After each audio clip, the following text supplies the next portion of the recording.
Baik, assalamualaikum warahmatullahi wabarakatuh. Oke, kita akan membahas sekarang tentang bidang miring yang merupakan salah satu bagian dari pesawat sederhana. Oke, kita akan melihat di sini bahwa bidang miring merupakan salah satu jenis pesawat sederhana yang digunakan untuk memindahkan benda dengan lintasan miring. Dengan menggunakan bidang miring, beban yang berat dapat dipindahkan ke tempat yang lebih tinggi dengan lebih mudah. Artinya gaya yang kita keluarkan menjadi lebih kecil bila dibandingkan tidak menggunakan bidang miring. Semakin landai bidang miring, semakin ringan gaya yang harus kita keluarkan. Nah, kita lihat sini gambar ya. Ya, ada seorang yang ingin menaikkan peti ke dalam truk ya. Maka dia harus menggunakan papan ya miring ya agar dia dapat mempermudah mendorong peti ini masuk ke dalam truk tersebut. Oke, sekarang kita lihat bagian-bagian daripada bidang miring tersebut. Ya, bagian-bagian bidang miring, bagian-bagian pada bidang miring dapat digambarkan sebagai berikut. Nah, kita lihat di sini ya, ada keterangan di sini, keterangan gambar ya, di mana B ini adalah gaya berat.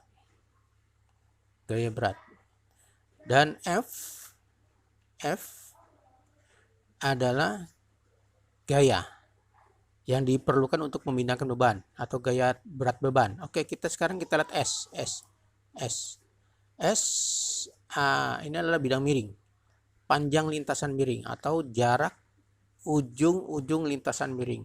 Sedangkan H adalah ketinggian tempat. Ya, jarak antara lantai dengan tempat yang akan digunakan untuk meletakkan benda. Ini H. Ya. Oke, kita lihat sekarang, ya. Oke. Nah, sekarang prinsip kerja bidang miring bagaimana? Untuk mengangkat beban yang beratnya B ke tempat yang tinggi H, diperlukan kerja sebesar W sama dengan B kali H. Apabila usahanya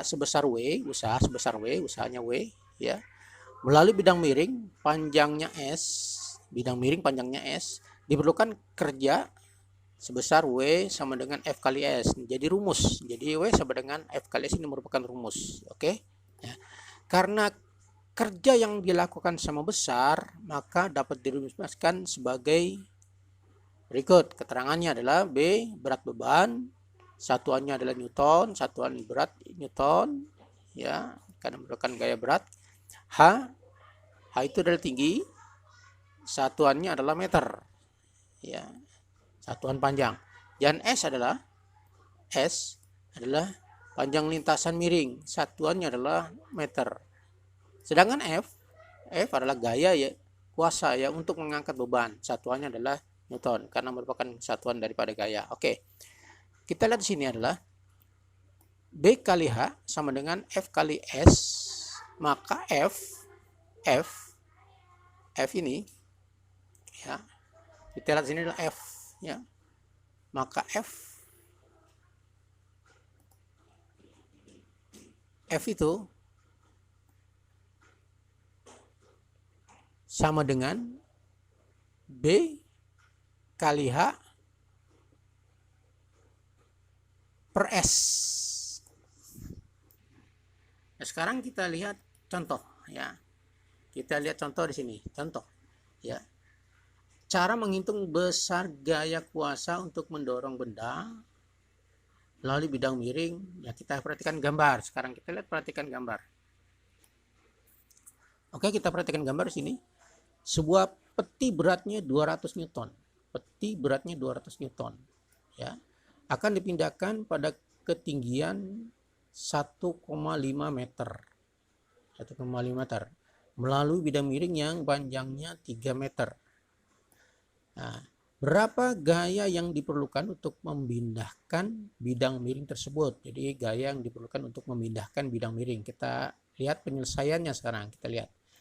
Diketahui ya, B sama dengan 2000 Newton. Dari mana 2000 Newton? 2000 Newton itu dari soal.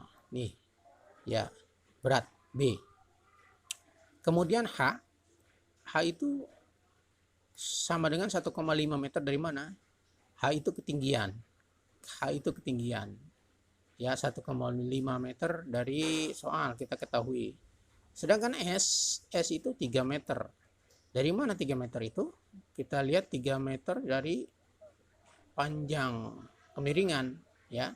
S itu kemiringan yang panjangnya 3 meter, ya. Nah, kemudian ditanya adalah F itu berapa gaya? Oke, sekarang kita jawab. Ya, kita jawab. Ya.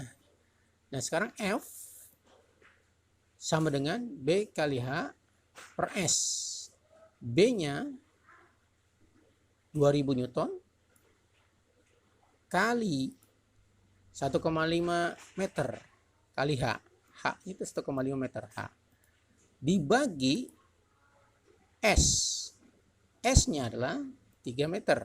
S-nya 3 meter. Ya.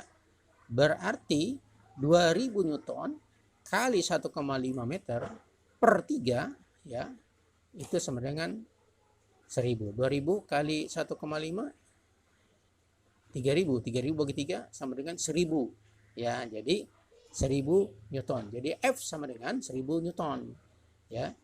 1000 Newton, ya.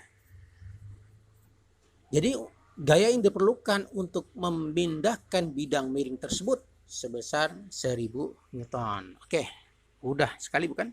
Ya, bagaimana cara menghitung gaya yang diperlukan untuk memindahkan suatu benda dengan menggunakan bidang miring. Oke. Sampai jumpa pada pembahasan IPA lainnya, khususnya untuk materi-materi yang dibahas pada kelas 7, 8, 9 SMP atau MTS. Oke, sampai jumpa. Wassalam.